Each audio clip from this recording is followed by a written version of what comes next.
জাতিসংঘের বর্তমান মহাসচিব অ্যান্তোনিও গুতেরেস, বিশ্বব্যাংকের বর্তমান প্রেসিডেন্ট অজয় বাঙ্গা, IMF এর বর্তমান ব্যবস্থাপনা পরিচালক ক্রিস্টালিনা জর্জিয়েভা, OICর বর্তমান মহাসচিব হোসেন ইব্রাহিম তাহা, সার্কের বর্তমান মহাসচিব গোলাম সারওয়ার, বিমস্টেকের বর্তমান মহাসচিব ইন্দ্রামণি পান্ডে, NDBর বর্তমান প্রেসিডেন্ট দিলমা রুসেফ, WTOর বর্তমান মহাপরিচালক এনগোজি ওকনজি আইওয়ালা, WHO বা ওয়ার্ল্ড হেলথ অর্গানাইজেশনের বর্তমান মহাপরিচালক টেদ্রোস আধানম গেব্রিয়েসুস, ইউরোপীয় কমিশনের বর্তমান president Ursula von der Leyen, ইউরোপীয় কেন্দ্রীয় ব্যাংকের বর্তমান প্রেসিডেন্ট ক্রিস্টিনা লাগার্দ, ইউনেস্কোর বর্তমান মহাপরিচালক খালেদ আল ইনানি, আসিয়ানের বর্তমান চেয়ারম্যান আনোয়ার ইব্রাহিম, জাতিসংঘ শরণার্থী বিষয়ক হাই কমিশনার ফিলিপ্পো গ্রান্ডি। তবে ডিসেম্বরে তার মেয়াদ শেষ হয়ে যাবে।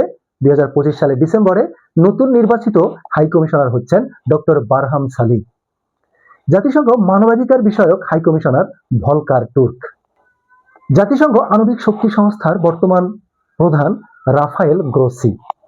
ন্যাটোর বর্তমান মহাপরিচালক মার্ক রুতে। কমনওয়েলথের বর্তমান মহাসচিব শার্লি আয়রকর বোসোয়ে। ন্যামের বর্তমান চেয়ারম্যান উগান্ডা।